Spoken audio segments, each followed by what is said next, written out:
Welcome to Gruber Power Hour. I'm Erica. I'm DeAndre. And happy Valentine's Day. You know, I heard the history of Valentine's Day wasn't really loving. It was like St. Valentine Massacre, something crazy like that. They turned but for all the people who want to do it the Hallmark way, like we do, especially you women out there, you want your chocolates. So today, in honor of Valentine's Day, I wanted to do a topic that was somewhat near and dear to my heart. Horrible relationships. Dun, dun, dun, dun. Business relationships. I love the dun dun. Thank you. We did not practice that. That was great. So first, the love contract, right? So why long-term vendor relationships are basically arranged marriages and how to avoid a divorce from this. And the core of my humor here is to somehow relate it to a relationship, right? So you've got the RFP process. My thought, technical difficulties.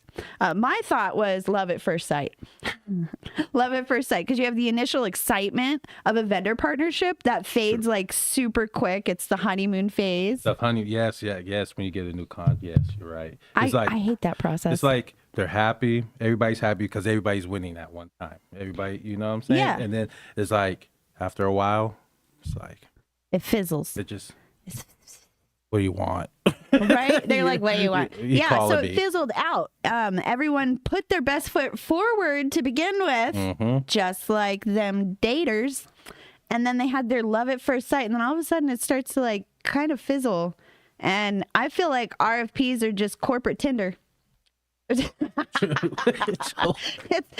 where everyone's lying about their height and they're lying about their tech stack too. I hope you guys get the humor in that, because that was good. That was the best joke I could come up with, to be very honest. I was like, how am I going to spin this in the love language of an RFP? So then you've got the in-laws.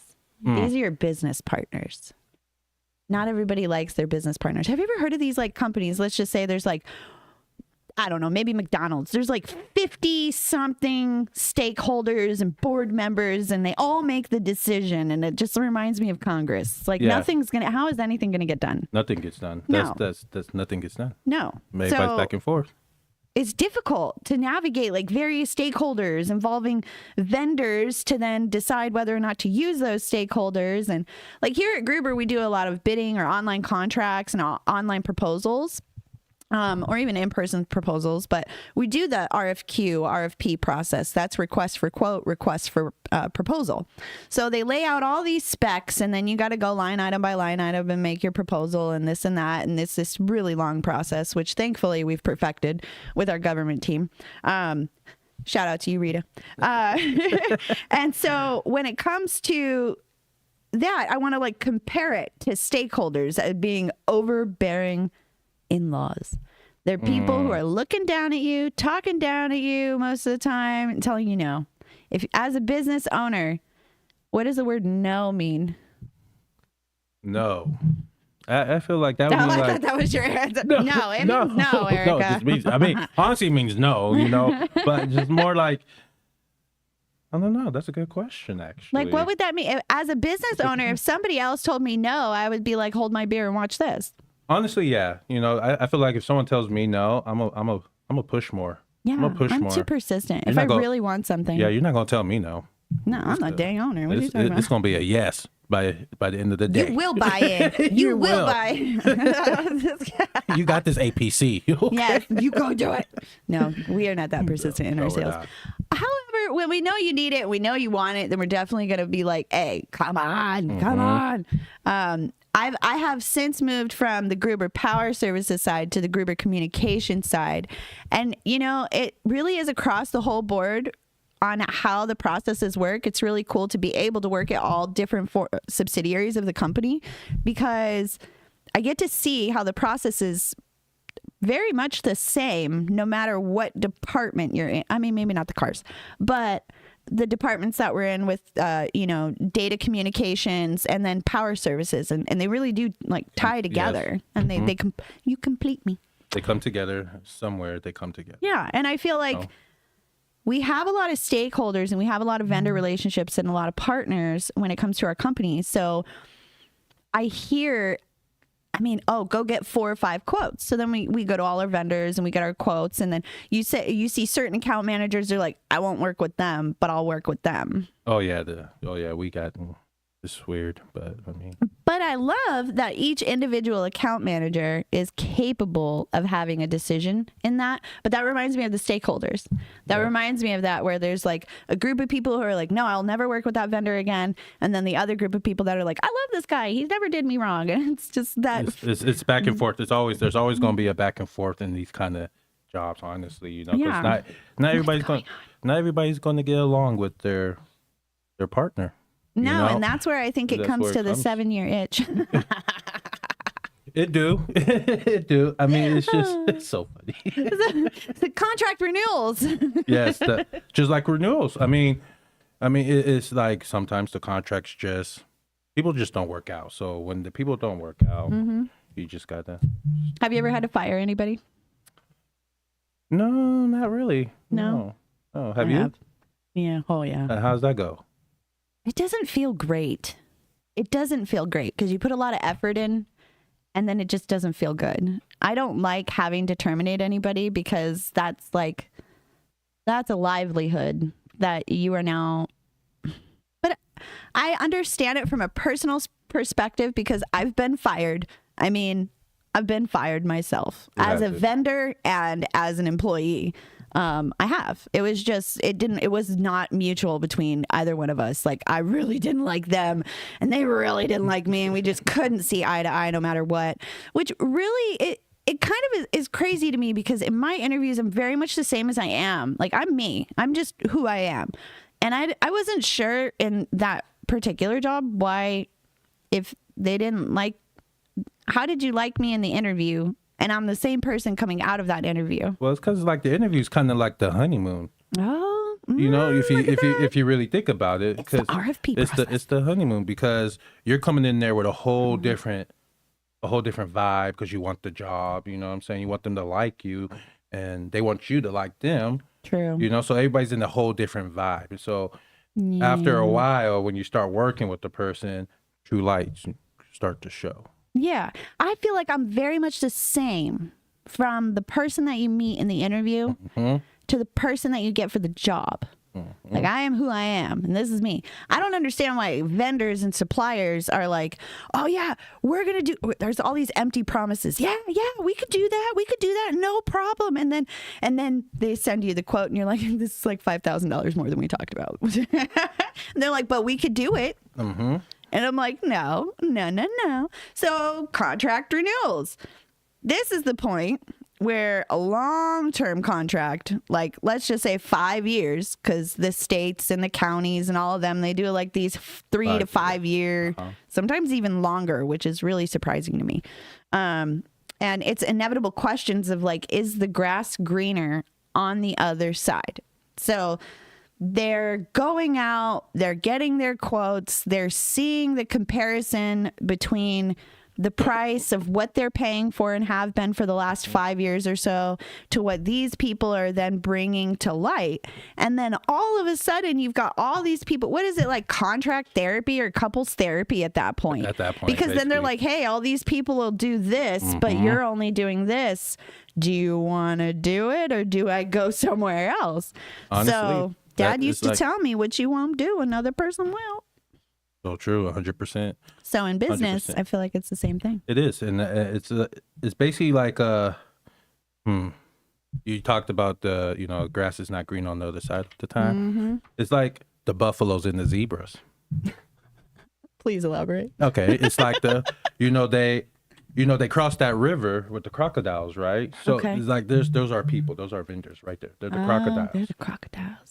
So if we over here on this side, we gotta get to the customer on the other side. Love your mind sometimes. You know what I'm saying? And so then when we get to the other side, we finally get to the customer. It's still not going to be green because you have to see the buffaloes and the zebras still keep walking more miles to get. You know what I'm saying? So they're going above and beyond for the customer, and we're just getting there. We're just getting there. Ah, Okay, You see well, what I'm saying? You got to keep that pushing. one vendor you don't want is just getting to you just to get to you, but the other ones are willing to jump through hoops and obstacles and get to you and make it more acceptable. It's more like look into your contract. Yeah. You know what I'm saying? Just because the price might be cheaper with one person, Yeah. don't mean it's going to be green. The service, that's right. You know what I'm saying? That's one thing that I feel the most about Gruber and what we offer, like the services. Oh, Dayakagabari. I don't know. I can't say that, but Dayakagabari. Hello, good evening, good morning. good morning our morrow. time. Good morrow. He must be somewhere Middle on East? the Middle East I'm gonna assume. or on the east side. East side. East side. No, I'm not doing that. Just kidding. Sorry. I don't belong there. Oh no. Sometimes my brain and words need to not communicate as fast to blurt. So then we come into service level agreements. Service level agreements. Okay. The services that Gruber offers on the Gruber Power side is preventative maintenances, one-off, there's an alarm ringing or something like that and you want to figure it out. We've got tech support, which is completely free. You don't even have to be a customer to get, a little bit of help from us. We just want to make things better. So when you've got a service level agreement, where's that one that you had with the contract? This is really funny, guys. So Lindsay, she can't join us today, but she did provide us a little bit of information. Yeah.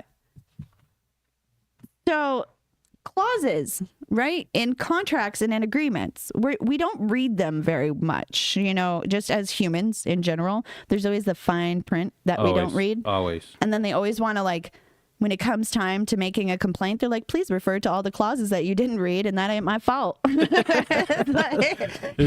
okay. It's just like TV. They always have the little small print at the bottom of the screen of their commercial. So, right. So Lindsay printed up something that was a really interesting fact. Read this about Van Halen. Whenever Van Halen does a concert, he has a clause in his contract. Okay, so how you say his name? Van Halen. Van Halen's contract requires certain venues to provide the bands with a bowl of M&Ms, but no brown ones. And if there's no brown ones, what happens? If there's no brown ones, you didn't read his contract. Or if there are brown ones, you didn't read the contract. You didn't read his contract if there's brown ones, basically. So he, let me break this down a little bit better. If the band arrives, there were brown M&Ms in a bowl, and it shows that the venue may not have read the contract carefully throughout, they would do an additional check to make sure everything for the show was put up properly. Ooh, so you got a customer who demanded specifically no brown M&Ms in his bowl. So if he shows up and the M&Ms are brown, now he's double checking everything. Everything. And now you have no trust from Van Halen. Yeah, because you came with the green M&M. I don't know. I would be like all Wayne's World. I'm not worthy. No way. That would just be weird, though. That would just be weird. But they're the talent. They all have weird requests. I think it was, I don't know if it was Selena Gomez or something like that, but whoever the celebrity was, she had to have room temperature 7-Up. It couldn't be cold and it couldn't be warm. It had to be room temperature. But what if the room was warm? What is considered room temperature? That was a stupid question, by the way. What is room temperature? I think is 75 to 78. I could be wrong. I don't know. I don't know. Depending where you live, I guess, honestly. And then this was Amazon's clause that most employees clearly don't read. I would not work for anyone with this in their clause. So it says, you can't be employed again. Overreaching non-compete clauses are a big problem. And I can say this for fact. I've worked for many different companies in a consultative role where I had to sign a non-disclosure agreement or a non-compete. And then, so it's signed by an employee who agrees not to compete with the employer for a specific period of time. If the non-compete agreement is overly broad, the consequences of the signing, it can be completely dire. So Amazon had their seasonal workers sign a contract that included from following non-compete clause. Here it is. The employees may not engage in or support the development, manufacture, marketing, or sales of any product or service that competes or is intended to compete. This is future potential business. Like, what the heck? Instead, to compete with any products or services sold, offered, or otherwise provided by Amazon, or intended to be sold, offered, and otherwise provided by Amazon in the future. That employee worked on or supported, or about which employee obtained or received confidential information. So let's just say you're a single mom who's working for Amazon over the holidays so she can afford some presents for her kids. She'll not be allowed to return for 18 months to her regular job, which was an assembly line. If she talked about Amazon and did something, oh my gosh. Wait, so come on, companies. So she went and talked to, say she came and talked to me about Amazon, she can't go back to Amazon? Or like she bought something or intended to buy something or disclosed that Amazon product on there, right? Or like future business. So if a company was intending on working for Amazon and she was working with them outside of the seasonal work, then she would not be allowed to come back for seasonal work to Amazon because she competed with them. Okay. That's weird. It's stupid. I'm going to say this. I worked in the trucking industry. I worked in logistics industry for, 10 or so years. And every single company I worked for had what was called a non-compete, non-disclosure. You couldn't disclose their pricing, which I understand that. You couldn't disclose their pricing. You couldn't disclose their customers. You couldn't compete a year after you left that job. So if you went to another job that was similar to what you were doing, which is freight brokering at the time. So I'm able at that moment to accept shipments from Miracle-Gro or PepsiCo or whatever, right? They were my customer when I was with XPO. So if I leave XPO and I go to FedEx, I can't solicit that customer at FedEx because I know what XPO's pricing is and I know all of that. So it's a non-compete, a non-disclosure. I had one company try to come after me and I laughed so hard. I was like, let's go to court. Let's go to court. This is stupid. This is over. It was almost over a year. I didn't read the paperwork because whatever. I was like, I have no intention of doing bad business and I have no intention of leaving this company. So I signed my life away. And then at least the next year. That's basically what we all do. Yeah. We sign our lives away every time we sign a paper. So I'm at my job, I'm chilling. And then all of a sudden I get this call from an attorney about how I violated my non-compete, non-disclosure, and they want to sue me and blah, blah, blah, blah, blah. And I'm like, let's go. Meet me outside. So then we go. So the process server did actually meet me outside and served me the documentation. And I go into I didn't even have to go to court. I just wrote my statement to the judge. And it was very simple. It was, just because I work for a competitor doesn't mean I'm competing. I wasn't selling to the customers. I wasn't doing anything like that. But they found out that I went and worked for their competitor after I left them. And all of a sudden now I'm violating this contract and I'm breaching this contract. Did you not have any other thing to do that day than to Facebook stalk me? You're basically a threat. You're basically a threat. You're like, because you know what they're about. And now you're at this other company where you can come and take their customers. You're basically a threat. You're a threat. Well, then you're really horrible of a business if I'm a threat. That's how I see it. I mean, I'm not saying that XPO is a horrible company. I'm just in general speaking. I mean, that's how I just see it. Like, okay, you left one company. Now you're over here. You're doing basically kind of almost the same kind of thing. Yeah, I mean, I understand it. But at the same time, as an individual, you're stopping me from furthering my career because you're scared of your rates. Then change your rates. That part. Compete. Be a little bit better. No, I don't know. I mean, but I didn't, and it wasn't XPO, by the way, nor was it FedEx. So the companies that I'm naming are completely fictitious in this conversation of what real life situation happened. But still, it happened like that at almost every company I've ever worked for in sales or anything like that. And it's like, you guys are trying to say, as an employer, you're telling this employee that if it doesn't work out, you cannot further your career for the next year. You got to go to Albertsons. So you're damning me. Walmart. If I do, and you're damning me if I don't. Yep. I mean, and I think it's weird that's weird that how, if you get fired, let's say you get fired, they fire you and you can't, okay, I'm gonna go somewhere else that can help my career. But then they're like, stop. But you can't. But you can't. So you gotta go to Walmart and work at Walmart for a year. Right. It's Every skill you have is it's not- non-usageable. That's not a word. And for the next year. Yeah, no, I'm gonna do what I gotta do. That's what I did. That's What what I'm I gonna did. do. And then I You should have never let me go. You should have never let let go. Hello, somebody. Oh, that's funny. So then the service levels, I compared it Valentine's Day for better or for worse. So service level agreements are like, in my opinion, wedding vows. So yeah, I mean you're in agreement. So yeah, it's like We have like the best intentions It's when like- we're making the vows. yeah. You come out We're with vowing to be the best service that we can possibly be. But sometimes those vows are impossible to keep. You're overreaching. Ooh, yeah, that's a good one. Some of these. Yeah. We call that in sales overpromising, under-delivering.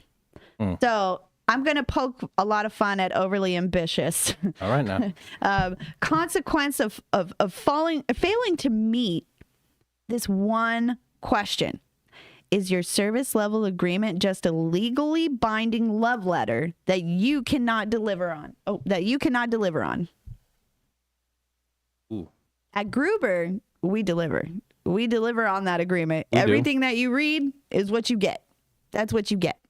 So I feel like, though, let's just say, like, you call a company, you were told that you were going to be paying for this level of service, and then you're not getting that level of service. That's where the contract right there gets in void. Yes, if you know your contract. Yes, that's good. If you know. If you know your contract, that's when you can use your contract. Otherwise, you're panicking and you're going through your contract and you're like, how do I get out of this? Or also on the phone with the person going back and forth all day. Yeah, I mean, All day. I've seen so many of them already. phone companies. I've seen them so many times just going back and forth. I'm like, what do you do? It's like this customer. I'm like, oh. Phone companies drive me insane. Okay, they are by FTC, FCC, FDCP, I mean, whatever freaking F something that you want to go into. It's like, you are supposed to provide service. If the service doesn't work in my home, or the service doesn't work outside of my home, and I ask you what your service area is, and you say you service this area, and then I sign up with you, and then it doesn't work, should I be compensated for the time that it's not working? Or as a phone company, would you say switch services? I don't care. Actually, that'd be a hard one because I wouldn't want to lose their business at the same time. So I wouldn't say switch company. You know what I'm saying? I'd probably be like, let me get back to you. Let me do some more research real quick. You know, let me see who I can get out there to you, that can get there faster than me. And if we can't do that, then let's. Yeah. Gruber will send people out. But when I'm on the phone, I'm going to say it. Say it now. Verizon. Oh, all right. Verizon goes down a lot, at least in my area. I don't know about all of you, but in my area. I got new windows in my house. So because of the argon glass, the gas that's in between the panes, it's triple pane. So now the signal can't penetrate through my windows. So I don't get service inside my house. I have to go outside of my house most of the time to make a phone call. Nope. New service. I asked them about this. They brought this like network extender thing in my house and went on the outside. We've got all of these little gadgets. Still can't make a dang call. And I'm like, okay, well, how can I get my phone bill cheaper then? Because the majority of the time I'm at home and these people have offered me some really great advice. Get a new phone plan from somewhere else. That was their service level for me. Oh, it doesn't work? Then go with someone else. It's crazy talking about Verizon. Rather than a solution. Because, when I had Verizon a while back, when I was living in, I was in Nevada at the time, and I was going back home to Alaska. They're like, the Verizon doesn't work in Alaska. I said, oh, so what am I going to do? And I had, my plane was leaving like the next day, so I had no time to get a new phone. So when I got to Alaska, I ended up getting AT&T. But when I got the AT&T and my Verizon, I had both of them like this. My Verizon phone was working better than my AT&T. It's like here in Arizona, Cricket and Metro PCS seem to work better. than all the other companies. But in Hawaii, Verizon works better. So I guess I don't know enough about like the towers. I'm just like, let's go Starlink. I don't know. Yeah, let's go know. Starlink. I'm ready. That I'm was just ready to weird. switch. I'm ready to make the switch. Maybe sign 2 contracts. Geico. Yeah. I don't have Geico. But I mean, it kind of falls back to like, Gruber here. Yeah. In the way it just. The way that the level of services that we offer. It's amazing, actually, and I see some of these AMs with their customers, and they just like, when something's wrong with their customer, they're like on it. Like, I don't know. Yep. Are we allowed to say AMs' names here? I don't see why not. Okay. Justin. Oh, man. Justin, He drops everything. Everything. I was on his team for a while, and like he showed me that his contract with his customers So detailed. is detailed, and he's straight to the point, and he's straight real with his customers. And I watched him, and like when customers would call him, like there's a lack of something like this, the UPS or something, he's on it. He is so knowledgeable to the product itself and the people he is servicing. He has made darn good and sure that he educated himself Yes, to be able to consult them and solve their problems. That's why he's been here for so long. I think it's like 20 years. Yeah, he's married into a lot of contracts. He's married Gruber. Then going into prenuptial agreements. Realistically, the contract itself is saying in a prenuptial way, you either do this or we do this, or you do this and we do this. Here's the out clause for both of us. That's how I feel like there's that. And then you move into, if it happens, which I don't think anybody likes, but the divorce stage. You've got the divorce stage of the contract, where it's like really, really messy, and then the vendor relationship ends, and we just don't like it. But the reason that people leave you as a vendor or as a supplier is because you have like unmet expectations. What's another one? Lack of communication. That's huge. That's huge. That's so huge. That's the big main one, honestly. Yes. And then, of course, like irreconcilable differences. Irreconcilable. I can do the syllables. Yeah, because sometimes customers want something cheaper. And they do. That's a huge part, I think, when you're prospecting a customer, when you're originally talking to the customer, you want to know, like, do you care about price more than you care about service, or are you looking to pay for service? I am always looking to pay for service more than, I want quality, but I also want quality service along with a quality product. Like, it used to be quality over quantity, and now it's quantity over quality because of the Temus and the Amazons and the Wish. Oh, yeah. This instant gratification life that everyone's living right now, and it's like, in my opinion, that doesn't help anyone. You get this quick euphoric feeling of woohoo, and then, oh darn it, honeymoon's gone. Yeah, there it is. Honeymoon's gone. And then you've got a corporate divorce, right? So who gets the data? Ooh, that's a good question. Do we split it? Do we 50-50? Is it 50-50 or 60-40? But yeah, and then you have like the friends with benefits stage of a contract. These are more like retail, I would say. So it's a short-term transactional vendor relationship. You walk into Staples and you're buying product or something like that. But I don't feel like that's really too much to do with Gruber. I mean, we do have products that you can purchase. Obviously, you could purchase it with one time, or you could purchase it over time. Most of the products that we have, like batteries, they need to be replaced every 3 to 5 years. Capacitors, they need to be replaced. Like anything, same with your car. It runs, but you still got to change the oil, and you have to have the preventative maintenances. So there's really no point in buying the products that we sell without some kind of maintenance agreement tied to it. Yeah, it's beneficial more for you than obviously anybody else, but it's an insurance policy for you. So you don't drive without insurance. Why would you operate your business without it? I was going to say, not everybody got insurance. That's true. That's your problem. Those are the people I hope I don't get in an accident with.